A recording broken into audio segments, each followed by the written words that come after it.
하나님 말씀 같이 봅니다. 오늘 우리에게 주신 말씀은 사무엘하 18장 1절에서 15절까지 말씀입니다. 사무엘하 18장 1절에서 15절까지 말씀. 한 절씩 교독합니다. 제가 먼저 읽습니다. 이에 다윗이 그와 함께한 백성을 찾아가서 천부장과 백부장을 그들 위에 세우고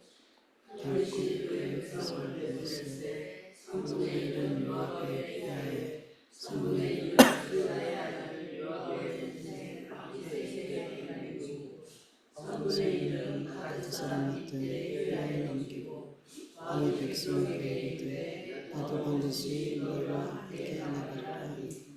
백성들이 이르되 왕은 나가지 마소서. 우리가 도망할지라도 그들은 우리에게 마음을 쓰지 아니할 터이요 우리가 절반이나 죽을지라도 우리에게 마음을 쓰지 아니할 터이라. 왕은 우리 만명보다 중하오니 왕은 성읍에 계시다가 우리를 도우심이 좋으니이다 하니라. 왕이 그들에게 이르되 너희가 좋게 여기는 대로 내가 행하리라. 우리 곁에 왕이 있으니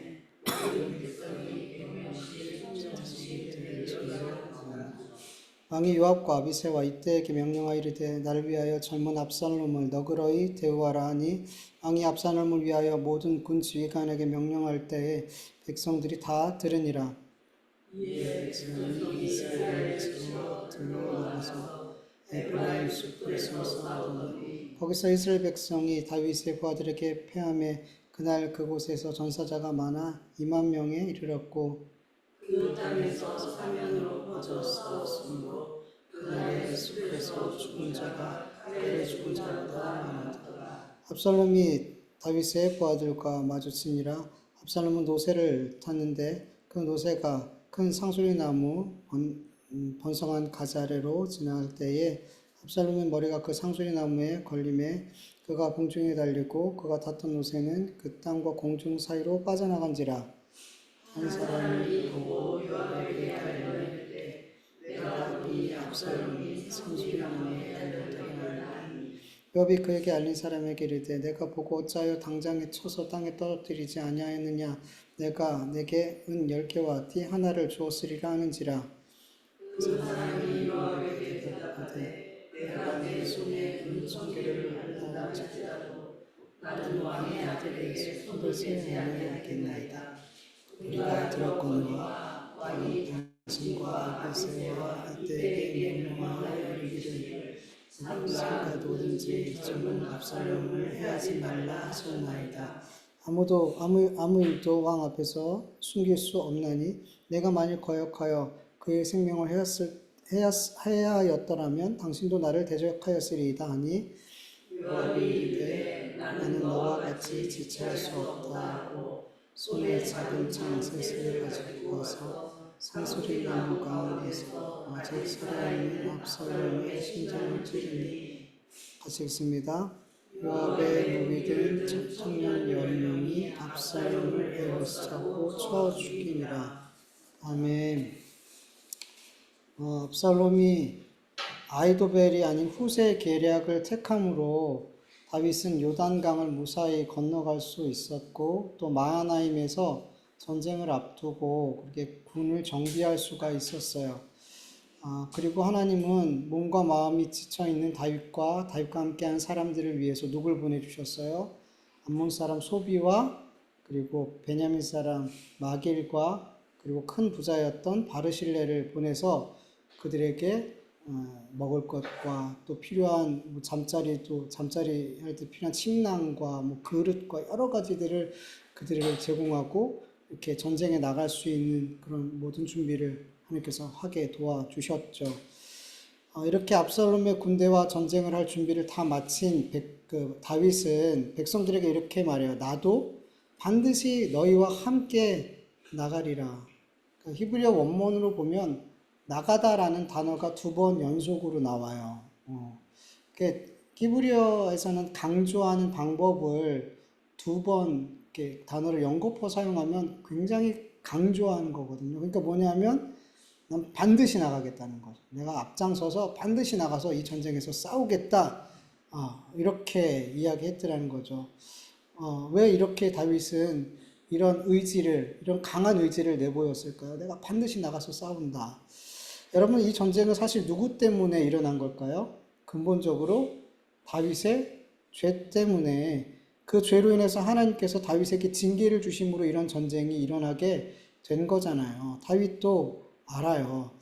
다윗의 군대들이 생명을 걸고 암몬의 수도 라빠를 점령하기 위해서 전쟁하고 있을 때 다윗은 이 전쟁에 나가지도 않고 늦은 오후까지 잠을 자게 되었어요. 왕으로서 해야 할 일을 하지 않았을 때, 왕으로서 백성의 생명에 관심을 두지 않았을 때 다윗은 큰 범죄의 길로 빠지게 되더라는 거죠.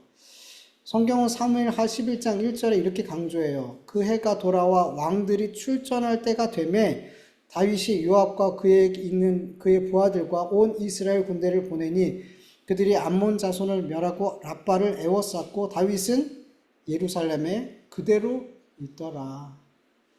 왕들이 출전할 자가 됐는데 다윗은 출전하지 않고 예루살렘에 그대로 있더라. 성경은 이렇게 강조하더라는 거죠. 그러니까 왕으로서 해야 할 일 하지 않았다라고 말씀하고 있어요. 왕으로서의 책임을 다하지 않을 때 그는 더 큰 죄로 밀려가더라는 거죠. 여러분, 우리 그리스도인들에게 하나님께서 어떤 사명을 주셨을 때 그 사명을 감당하지 않는 것, 게으리하는 것, 잘못이죠.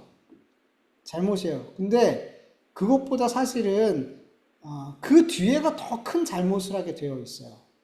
그냥 단순히 내가 하나님의 일을 게을리하고 하나님의 일을 열심히 하지 않고 잘 안 해.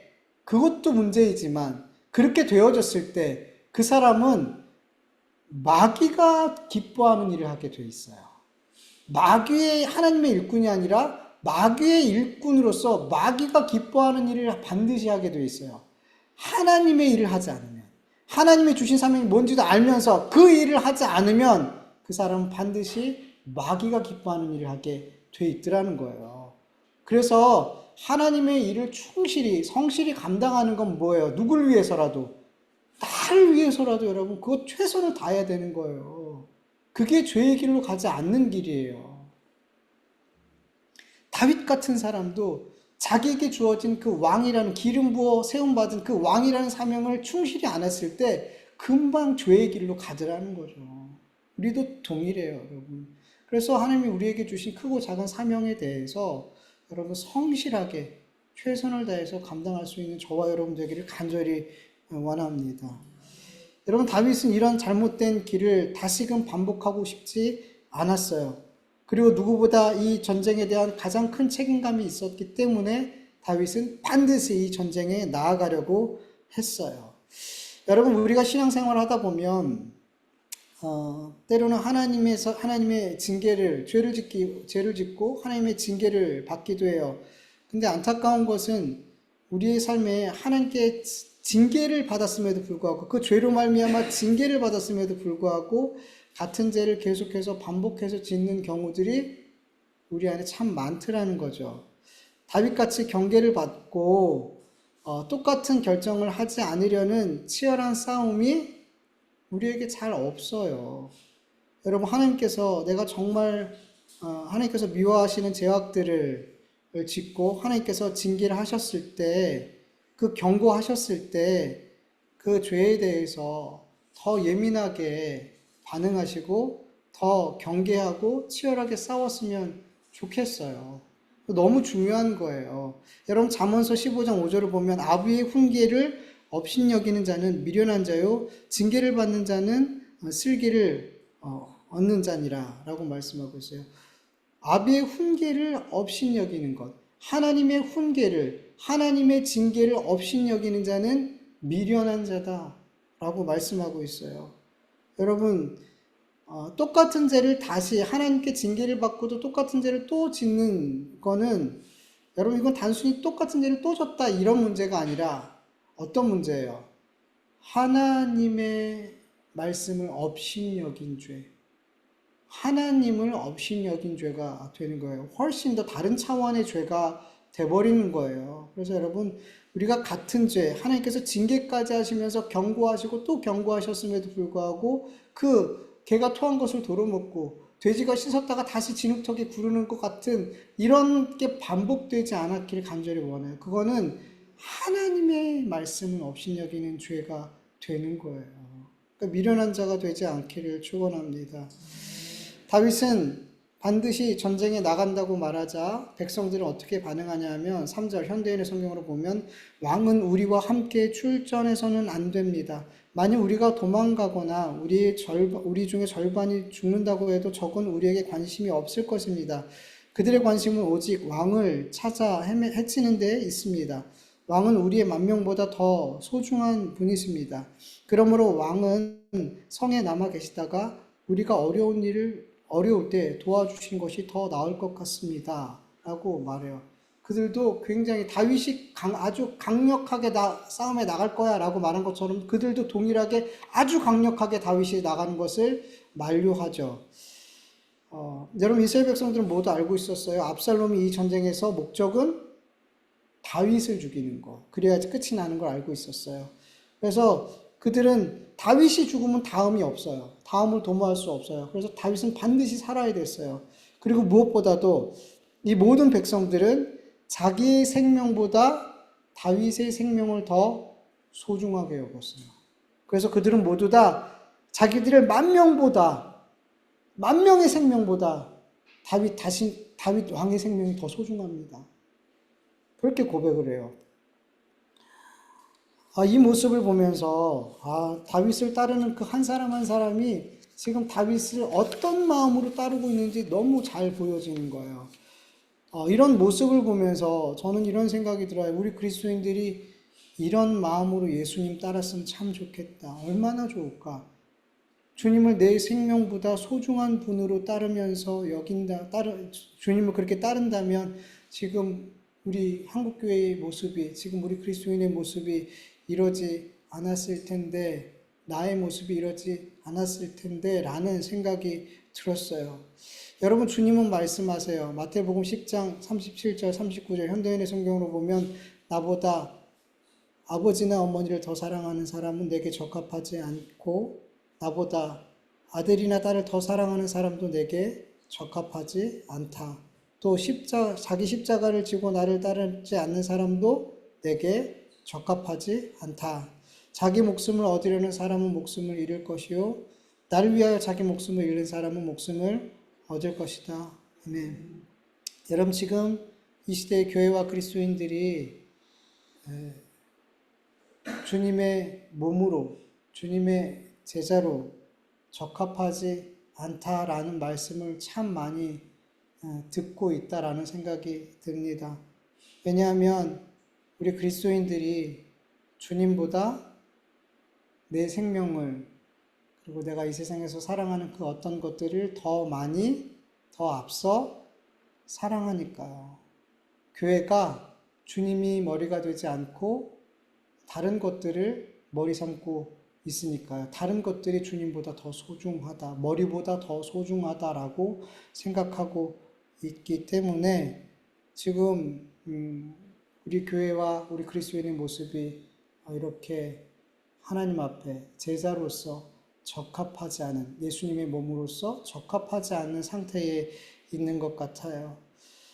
여러분 바울은 이렇게 고백하죠. 고린도전서 15장 31절 형제들아 내가 그리스도 예수 우리 주 안에서 가진 바 너희에 대한 나의 사랑을 두고 단언하노니 나는 날마다 죽노라. 바울은 날마다 나는 죽는다라고 고백해요. 나는 죽는다는 건 뭐예요? 십자가를 지는 삶을 살고 있다. 나를 부인하는 삶을 살고 있다. 누구를 위해서? 주님을 위해서. 내 생명보다 내가 세상의 그 어떤 것보다 주님은 나에게 소중하니까 우선순위이니까 나는 날마다 나를 죽음으로 내몬다. 그리고 내 안에서 주님이 사는 삶을 산다. 그게 바울의 고백이더라는 거죠. 여러분 다윗을 따르는 사람도 그렇게 자기의 생명보다 다윗의 생명을 소중히 여겨요. 하물며 나를 위해서 십자가에 죽으신 나의 영원한 주님 되신 그 주님을 위해서 내가 주님보다 더 어떤 것을 더 아끼고 사랑하고 어미보다 아비보다 자녀보다 세상의 물질과 명예, 이 세상의 것들보다 내가 주님을 더 소중히 여기지 못한다면 이게 말이 되냔 말이죠. 우리 그리스도인들에게. 여러분, 우리 교회가, 우리 그리스도인들이 그 무엇보다 그 누구보다 주님을 소중히 여기기를 간절히 축원합니다. 아멘. 그럴 때 여러분, 내가 죽을 때 하나님이 살려주신대요. 주님이 아닌 내 것, 내 생명, 내가 세상에 좋아하는 것들, 이것들을 위해서 내 주님을 소중히 여기지 못한다면 그 사람은 죽는데요. 살고자 하나 그렇게 내가 좋아하는 것들을 막 지키고 그것으로 나를 지키려고 할 때 죽는데요. 근데 주님을 위해서 내 생명까지 아끼지 않을 때 여러분 그 사람은 삽니다. 살아서 믿는 자 영원히 죽지 않고 죽어서도 주님이 살려주십니다. 다윗은 백성들의 간청을 수용하고 전쟁에 나가지 않기로 결정을 하죠. 그리고 백성들이 요압과 아비새와 이때를 필두로 전쟁에 나아가려 할 때 다윗이 3명의 지휘관을 불러서 이렇게 명령해요. 본문 5절을 보면 왕은 요압과 아비새와 이때에게 명령하여 이르기를 나를 위하여 젊은 압살롬을 너그러이 대우하라. 그리고 이 명령을 모든 군인들이 들었어요. 그리고 어떻게 이해했냐면 압살롬을 죽이면 안 되는구나 라고 모두 다 이해를 했어요. 여러분, 이 지금 다윗의 모습을 보면 그 어느 것 하나 포기하지 않는 모습을 보게 돼요. 왕으로서 이번 전쟁에 참여해서 전쟁에서 승리하려는 강력한 모습이 보여지죠. 승리에 대해서 포기하지 않으려는 모습이 보여요. 반드시 이겨야겠다. 그리고 왕으로서 그런 모습이 보이고 또 다른 모습은 뭐예요? 아버지의 모습. 아버지로서 아들의 생명을 구하고 싶은 강력한 의지가 그에게 또 있더라는 거죠. 그런데 이 두 가지를 같이 가져갈 수 있어요? 없어요? 둘이 충돌해요. 두 개가 같이 가져갈 수가 없어요. 첫 번째 왕으로서 다윗의 모습은 군인의 사기를 올려주는 모습이에요. 내가 앞장설게. 내가 나가서 싸울게. 그러니까 전쟁의 사기를 막 올리는 모습이라는 거죠. 그런데 두 번째 모습은 뭐예요? 전쟁에서 대장을 죽이지 말래요. 어떻게 싸워요? 저 대장 죽이면 안 돼. 전쟁의 사기를 완전 뚝 떨어뜨리는 일이에요. 백성들은 소극적으로 전쟁에 임할 수밖에 없어요. 전쟁에 이겨도 이길 것 같지가 않아요. 대장을 못 잡았으니까. 이러한 다윗의 모습은 자기의 생명보다 다윗의 생명을 더 위하는 그 백성들의 뜨거운 충성심에 찬물을 붓는 것 같은 그런 명령이라는 거죠. 이렇게 두 가지 모습, 두 가지 의지가 같이 표출되더라는 거죠. 왕으로서의 모습은 어떤 사명자의 모습이에요. 왕으로서의 어떤 사명을, 나라를 지키려는 이 사명의 모습, 백성을 지키려는 사명의 모습이고, 하나는 뭐예요? 아버지의 모습이에요. 근데 지금은 어떻게 해요? 이게 서로 충돌이 된단 말이에요. 그럼 어떻게 해야 돼요? 뭐 하나는 포기가 되어져야 돼요. 근데 다윗은 둘 다 못 포기해요. 왜냐하면 다윗은 하나님을 위해서도 죽을 수 있고 자식을 위해서도 죽을 수 있어요. 뒤에 나오지만 압살롬이 죽은 다음에 뭐라 그래요? 차라리 내가 죽었으면. 뭐 부모들이라면 다 이해할 수 있는 마음이죠. 근데 이게 두 개가 상충이 돼요. 충돌이 돼요. 그렇다고 두 개를 다 가져갈 수는 없어요. 뭔가를 내려놔야 돼요. 근데 못 내려놔요. 우리도 이런 삶에 이런 경우들이 있어요, 없어요? 겪게 돼요. 하나님 주신 사명, 이건 하나님이 기뻐하는 일이야. 이건 하나님, 이 일을 해야지 하나님 말씀에 순종하는 거야.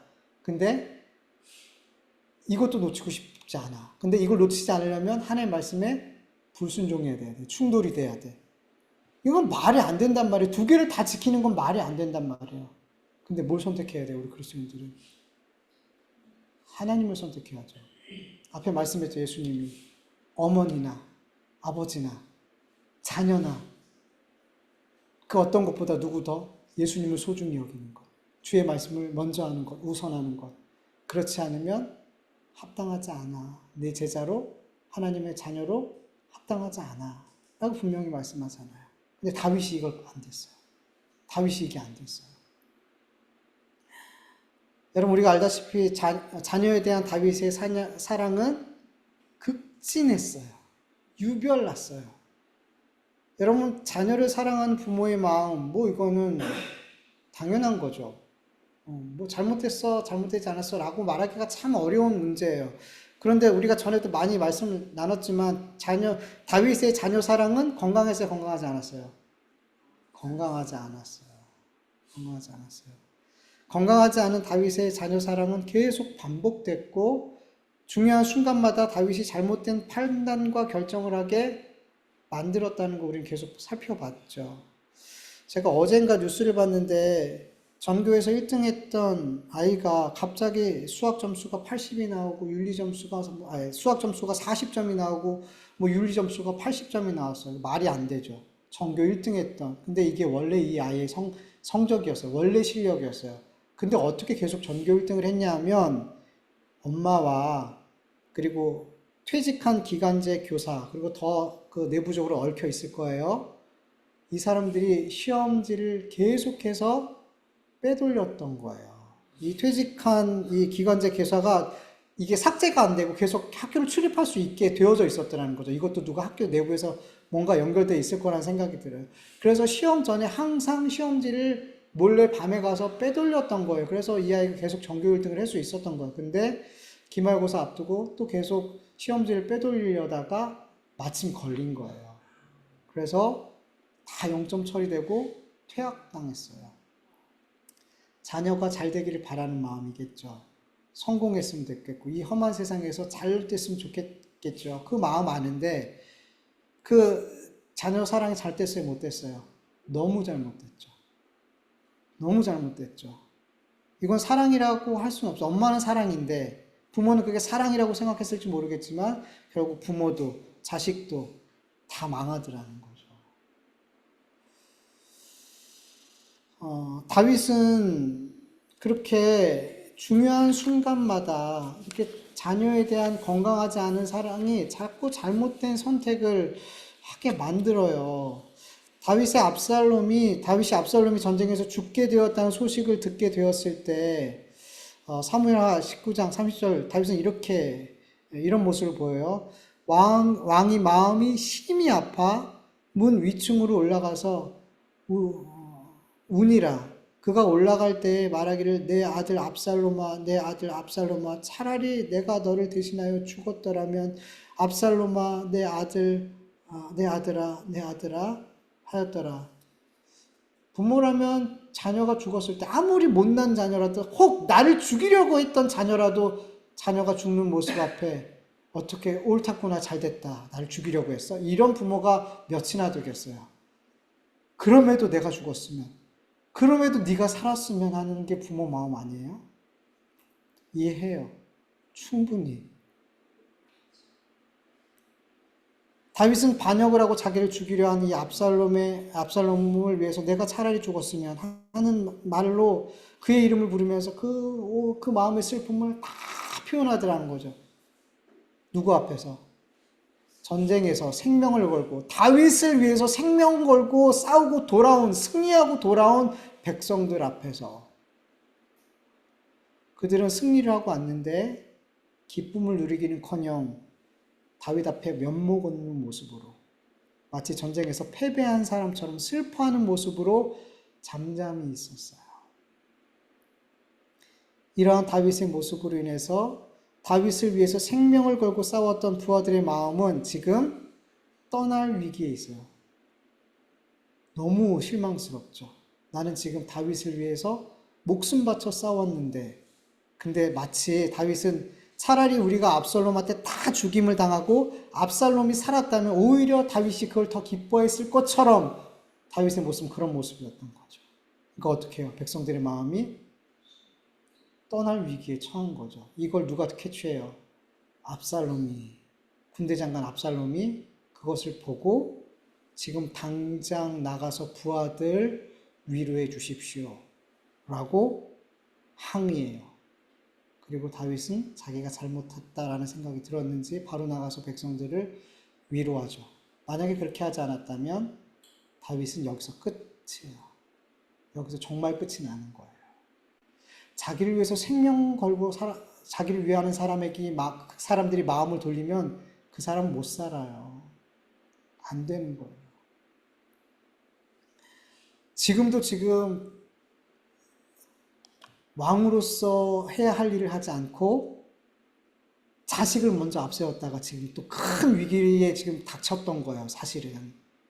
압살롬이 반역한 것보다 사실은 지금 순간이 사실은 더 위험한 순간이었어요. 여러분, 각자에게 이렇게 다윗같이 이렇게 치명적 약점들이 있어요. 우리 모두에게, 저도 그렇고요. 어떤 사람은 자존심이 치명적 약점으로 작용해서 자꾸만 그 자존심 때문에 잘못된 결정과 선택을 하기도 하고요. 어떤 사람은 외모에 대한 집착이 치명적 약점으로 작용해서 자꾸 잘못된 결정과 선택을 하기도 하고요. 어떤 사람은 부요함이, 부자됨이, 성공함이, 욕망이 그 치명적 약점으로 작용하고, 어떤 사람은 사람들의 인정과 인기를 얻고 싶은 그 욕심이 치명적 약점으로 작용하고, 어떤 사람은 이성에 대한 집착이 치명적 약점으로 작용해서 잘못된 말과 결정과 행동과 선택을 반복해서 하는 경우도 있어요. 이런 치명적 약점들은 결국에 우리가 하나님의 말씀보다는 다른 말씀과 전혀 다른 결정, 사명과 반대되는 결정을 막 하게 만든다는 거예요. 근데 나에게 이런 약점, 정말 고쳐지지 않는 약점이 있다는 거 우리가 알아요, 몰라요? 알죠. 제일 잘 알죠. 근데 이게 계속해서 우리의 신앙의 발목을 잡아요. 물론 하나님은 이 약점조차도 우리의 신앙에 유익한 도구로 삼으셔요. 분명히 맞아요. 그런데 그래, 내 약점들조차도 하나님은 선하게 사용하시니까 하고 어차피 안 돼, 나는. 그러면서 그냥 그거를 방치하고 내버려 두면 될까요, 안 될까요? 안 되는 거예요. 안 되는 거예요. 우리는 이 약점들과 싸워야 돼요. 치열하게 싸워야 돼요. 여러분, 다윗은 이 씨름이 있었을까요, 없었을까요? 있었어요. 저는 있었다고 봐요. 왜냐하면 그의 삶의 끝을 보면 그가 이 약점과 씨름했다라는 흔적을 저는 봤거든요. 여러분, 다윗 이어서 누가 왕이 됐어요? 솔로몬이 왕이 됐죠. 근데 서열상 누가 왕이 되어야 됐냐면 압살롬 다음에 아도니아예요. 아도니아. 그가 이제 서열상 왕이 되어야 돼요. 그리고 이 아도니아라는 왕자를 다윗이 사랑했을까요? 안 사랑했을까요? 정말 많이 사랑했어요. 이 아도니아를. 열왕기상 1장 6절에 보면 그는 압살롬 다음에 태어난 자요 용모가 심히 준수한 자라. 압살롬만큼은 아니지만 이 아들 역시도 외모가 굉장히 아름다운 아들이었어요. 그리고 다윗이 그의 아버지가 내가 어찌하여 그리하였냐라고 하면서 말로 한 번도 섭섭하게 한 일이 없었어요. 이 아들한테 우리 잔소리조차도 안 했다는 거예요. 너 왜 그랬어? 라는 말조차도 단 한 번도 하지 않았대요. 굉장히 아꼈다는 거예요. 굉장히 사랑했다는 거예요. 이 아도니아를. 근데 누굴 세웠어요? 솔로몬을 세웠어요. 여러분, 인간적으로 보면 다윗은 솔로몬을 더 사랑했을까요? 아도니아를 사랑했을까요? 아도니아. 누가 왕으로 더 적합하다고 봤을까요? 아도니아. 왜냐하면 성경에 보면은 다윗이 살아있을 때 솔로몬은 그렇게 우리가 나중에 굉장히 지혜로운 왕이라고 하지만 그렇게 왕으로서의 자질을 갖고 있는 사람 아니었어요. 역대상 29장 1절을 보면 다윗 왕이 온 회중에게 이르되 내 아들 솔로몬이 유일하게 하나님께서 택한 바 되었으나 아직 어리고 미숙하며 이 공사는 크도다. 이 성전은 사람을 위한 것이 아니요 여호와 하나님을 위한 것이다. 라고 말하면서 솔로몬에 대해서 어떻게 평가하냐면 미숙해. 아직 너무 어려. 미숙해. 그리고 잠언서 3장 4장 3절을 보면 나도 내 아버지에게 아들이었으며 내 어머니의 보기에 유약한 외아들이었다. 그의 어머니가 보기에도 솔로몬은 유약했어요. 유약해. 미숙해. 이게 솔로몬이 왕이 되기 전에 솔로몬의 평가였어요, 성경에.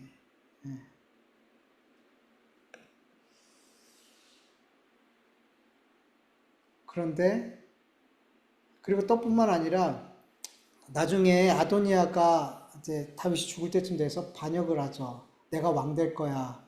그때 이 아도니아에게 누가 붙을까요? 군대 장관 요압이 붙어요. 요압이. 여러분 요압이 지금까지 군대 장관으로 살아남을 수 있었던 거는 내가 누구 편에 있어야지 되는지 너무 잘 알았어요. 내가 누구 편에 있어야지 되고 누구를 죽여야지 내가 계속 이 자리에 있을 수 있을지 가장 잘 아는 사람. 모든 걸 제일 잘 파악하는 사람. 요압이에요. 그가 누구에게 붙었다? 아도니아에게 붙었다.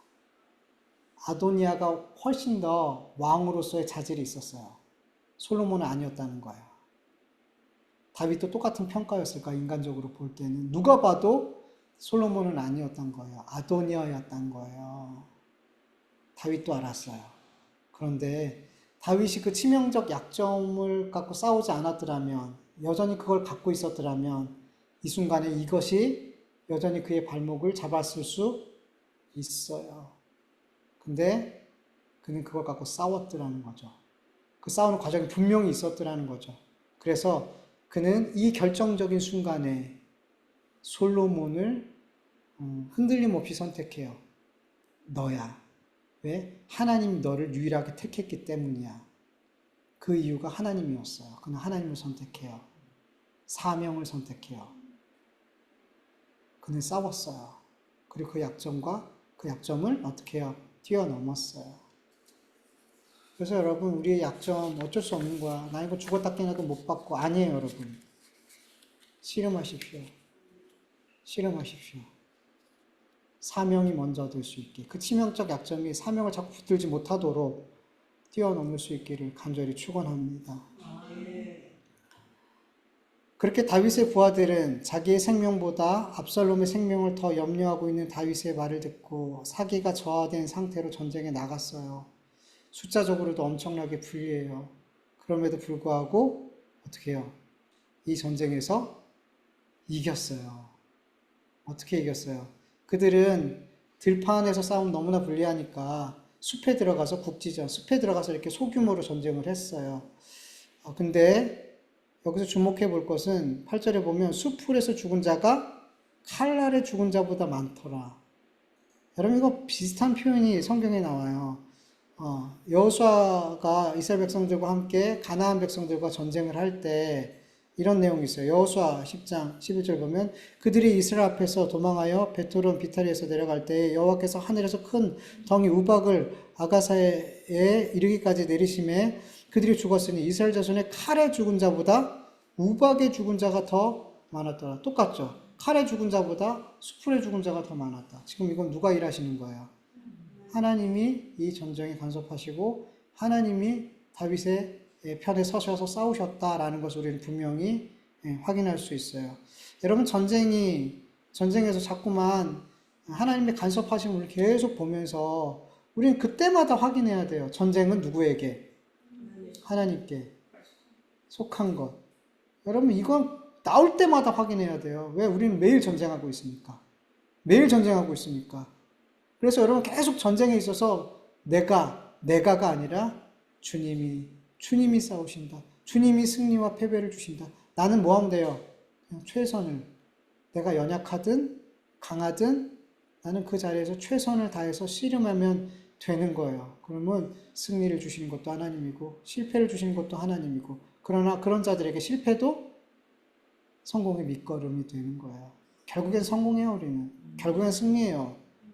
그러니까 여러분 우리는 전쟁을 다 하나님께 맡기고 이게 뭐예요? 겸손이에요. 이게 겸손이에요. 겸손하지 못하면 못 맡겨요, 하나님 앞에. 겸손하게 맡기고 전쟁이 하나님께 있음을 늘 확인할 수 있는 우리가 되길 간절히 원합니다. 이스라엘 백성들은 하나님이 다윗의 편에서 싸우시니까 이길 수가 없죠. 패배해요. 도망가요. 압살롬도 도망가는데 그가 뭘 타고 도망가요? 노새를 타고 도망가죠. 그렇게 도망가다가 큰 상수리 나무 가지에 머리카락이 걸려서 공중에 대롱대롱 매달리게 되죠. 여기서 주목해 볼 것은 압살롬이 말을 타고 전쟁에 나오지 않았어요. 노새, 나귀 뭐 비슷한 거죠. 그걸 타고 전쟁에 나왔다는 거죠. 여러분, 노새, 나귀를 타고 노새, 나귀를 탄다는 건 뭐냐면 그 왕권 계승과 평화의 상징이에요. 그래서 솔로몬이 즉위식 할 때 뭘 타고 들어갈게요? 노새 타고 들어갔어요. 지금 똑같은 노새를 타고 들어갔어요. 예수님이 예루살렘 입성할 때 뭐 타고 들어가셨어요? 나귀, 그것도 어린 나귀. 그러니까 왕의 즉위, 왕의 계승과 어떤 평화를 상징하는 거예요.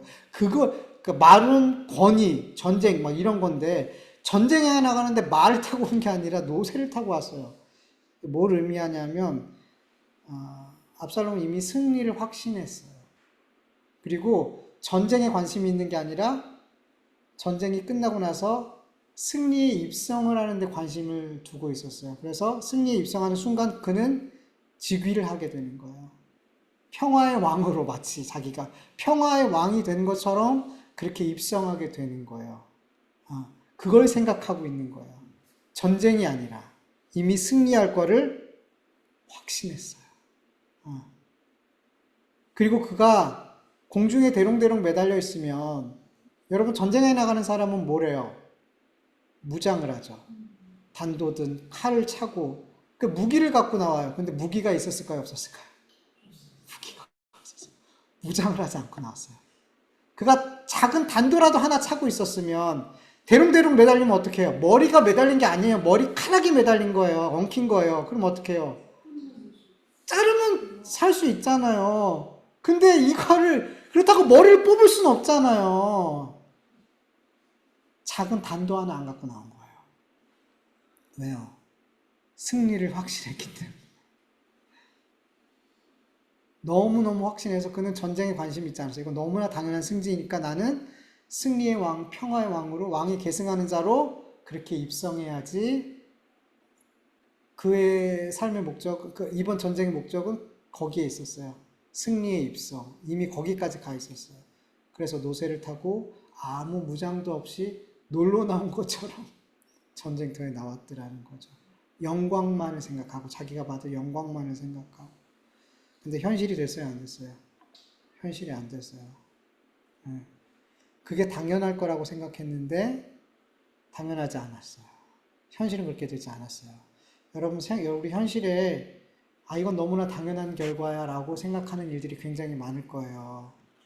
당연하지 않아요. 당연하지 않아요. 하나님의 뜻만 있는 거예요. 제발 어떤 일도 당연하다 생각하지 마세요. 하나님이 어떤 결과를 주시는 건 하나님이에요. 하나님께 맡겨야죠. 그럴 때 겸손하지 않아요. 그렇게 되지 않으면 겸손하게 못 돼요. 교만하게 돼요. 교만하면 잘못 결정해요. 되게 신중한 압살롬의 굉장히 잘하는 것 중에 하나가 신중한 거였다 그랬죠. 전에 말씀 나눌 때. 근데 교만하니까 신중하지 않더라는 거예요. 그렇게 상수리 나무에 걸려 있을 때 누군가 그 모습을 보고 요압에게 달려와서 지금 압살롬이 이렇게 매달려 있어요 라고 말해요. 그러자 압살롬이 당장 달려가서 창으로 그의 가슴을 찌르게 되죠. 그리고 그러자 그의 무기 든 자 10명이 그를 에워싸고 칼로 찌르죠. 그러니까 공중에서 매달려서 벌집이 된 거예요. 그렇게 비참하게 압살롬은 죽었어요. 그런데 우리가 알다시피 압살롬이 전쟁에 나가기 전에 뭐라 그랬어요? 압살롬 너그러이 대해라. 압살롬 죽이지 마라. 라고 명령을 했어요. 근데 압살롬이 죽였어요. 살릴 수 있는 상황인데 죽였어요. 잘한 걸까요? 못한 걸까요? 여러분 성경은 뭐라고 말할까요? 그게 중요하죠.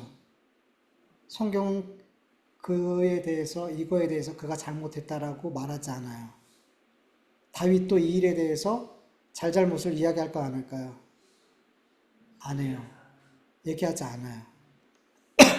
여러분, 다윗이 죽기 전에 솔로몬에게 몇 가지 유언하는데 앞쪽에 나오는 유언이 뭐냐면 요압을 평안하게 죽게 하지 마라.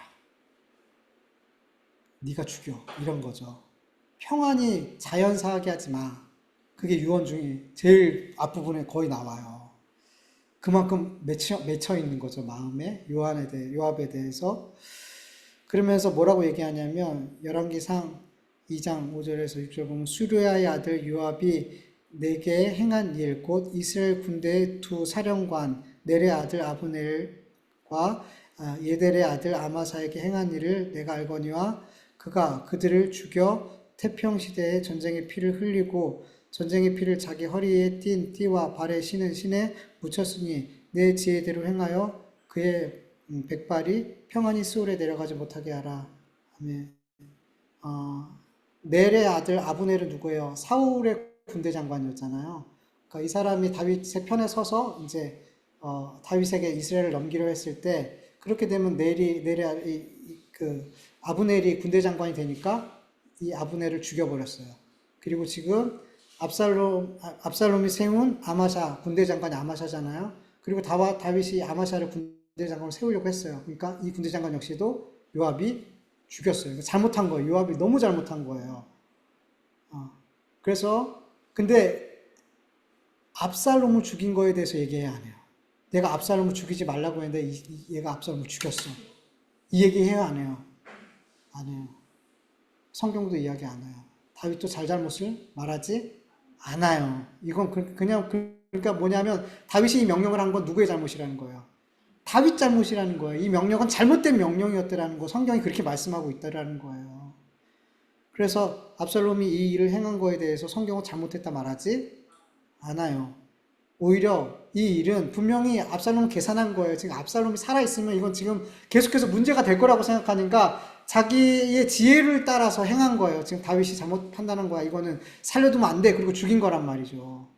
근데 어쨌든 결과적으로는 하나님의 뜻을 이루게 된 거예요. 그렇게 본인의 의도와 상관없이 압살롬은 하나님의 뜻을 이루게 되었고 압살롬의 반역은 그렇게 비참한 죽음으로 끝이 나게 되었어요. 다윗은 전쟁에 승리했어요. 근데 압살롬의 죽음으로 너무나 큰 슬픔을 겪고 승리의 기쁨이 되지 않았죠. 하나님은 그렇게 다윗을 징계하시는데 끝까지 무겁게 징계하시더라는 거죠. 압살롬이 살고 나라도 되찾으면 참 좋겠는데 하나님은 이 다윗을 징계하시는데 마지막까지 무겁게 징계하시더라는 거죠. 이런 모습을 보면서 하나님 굉장히 무섭다라는 생각이 들 수도 있겠지만 아니에요. 여러분, 다윗은 이런 끝까지 무겁게 징계하시는 이런 하나님의 징계로 말미암아 그의 삶은 더 거룩해져요. 그의 약점들과 더 치열하게 싸우게 되고 그는 더 하나님 앞에 합당한 왕으로 세워져 가더라는 거예요.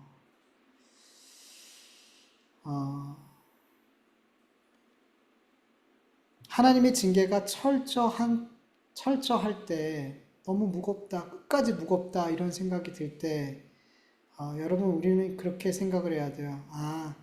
우리를 향하신 하나님의 사랑이 이렇게 철저하구나, 이렇게 완전하구나 라고 받으시길 간절히 원합니다. 그렇게 사랑하기 때문에 그렇게 징계하는 거예요. 우리는 어설프죠. 자녀 징계할 때 되게 어설퍼요. 여러분 그건 우리가 굉장히 더 사랑해서 어설프게 책망하는 게 아니라 자녀에 대한 사랑이 어설프기 때문이에요. 정말 사랑한다면 철저하게 책망할 때는 책망하고 징계하는 게 맞아요. 근데 우리는 어설프게 책망하면서 그게 사랑이다라고 착각할 때가 많아요. 어떻게 확신할 수 있어요? 하나님의 사랑을 보면 우리 확신할 수 있는 거예요. 하나님의 징계는 어설프지 않아요. 확실하고 철저해요. 끝까지. 우리를 그렇게 사랑하시기 때문인 거예요. 그래서 징계가 우리가 너무나 철저할 때, 너무나 엄할 때, 우리를 향한 하나님의 사랑이 이렇게 완전하구나, 이렇게 철저하구나라고 생각하면서 그 진노를 받는 가운데서도, 징계를 받는 가운데서도 그 하나님의 사랑으로 인해 감사할 수 있기를 간절히 축원합니다. 우리 같이 말씀을 기억하면서 이렇게 잠시 기도드렸으면 좋겠습니다.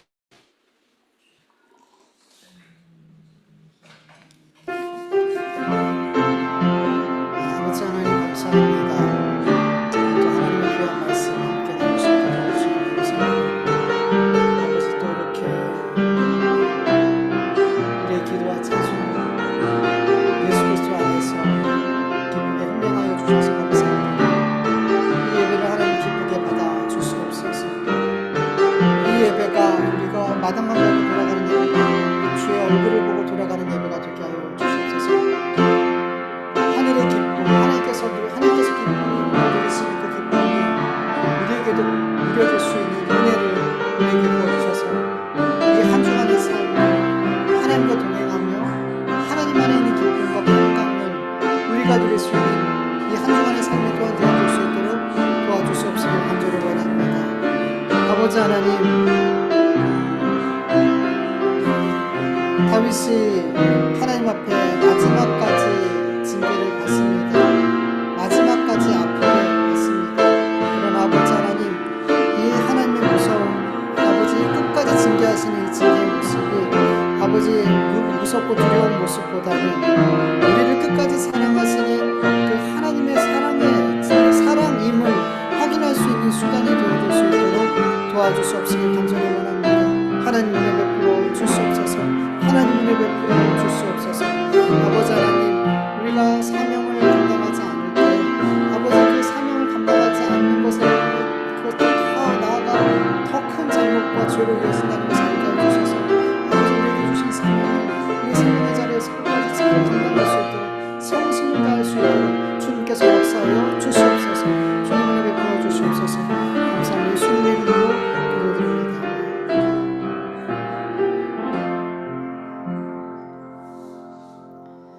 아버지 하나님 감사합니다. 이렇게 하나님의 은혜를 이 예배 가운데 부어주신 것 감사합니다. 우리가 무엇이간데 이렇게 주의 사랑을 받을 수 있는지, 우리가 무엇이간데 이렇게 하나님의 은혜를 늘 받을 수 있는지 주님 너무나 감사할 뿐입니다. 우리가 하나님을 먼저 사랑한 것이 아니요 하나님 우리를 사랑해 주셨습니다. 우리가 하나님을 택한 것이 아니라 하나님께서 우리를 택하여 주셨습니다.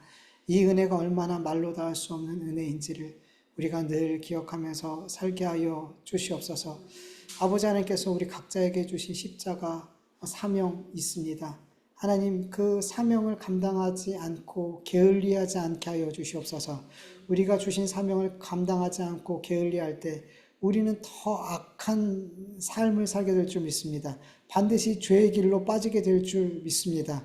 하나님, 우리에게 주신 사명은 나를 살리기 위해서 주신 사명입니다. 하나님을 위해서 하는 것 같지만 결국엔 우리를 살리기 위해서 주신 사명들이오니 하나님 그 사명을 아버지 하나님 성심을 다해 아버지 하나님 감당할 수 있도록 도와주시옵소서.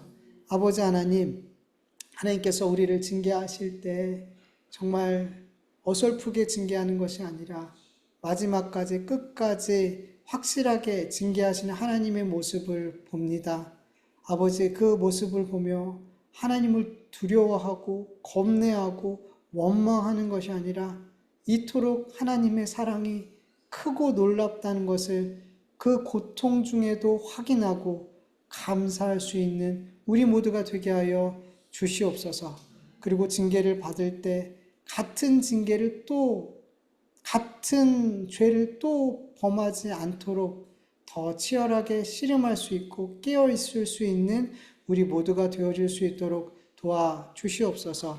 주님 앞에 귀한 예물 올려드렸습니다. 이 구별되어 드려진 예물들, 우리의 감사한 마음과 믿음과 모든 걸 담아드리는 이 예물을 주님 기쁘게 받아 주시옵시고 항상 주님의 선하신 뜻대로 이 물질들이 사용되어질 수 있도록 도와주시옵소서. 우리 주명교회 온 성도들 그 삶의 형편과 어려움과 고난과 필요를 아시는 아버지 하나님께서 하나님의 자녀들 그 삶에 가장 좋고 가장 선한 것을, 하늘의 것들을 채워주실 줄 믿습니다. 이제는 우리 주 예수 그리스도의 은혜와 하나님의 다하심이 없는 사랑하심과 성령님의 인도하심과 교통하심과 충만하심이, 하나님의 무거운 징계만큼 하나님의 사랑이 크고 위대하고 놀랍다는 것을 믿으며 징계 가운데서도 감사할 수 있기를 원하는 하나님의 자녀들 머리 위에, 그 가정과 일터와 교회 위에, 이 나라 이 민족 위에 이제로부터 영원토록 함께할지어다.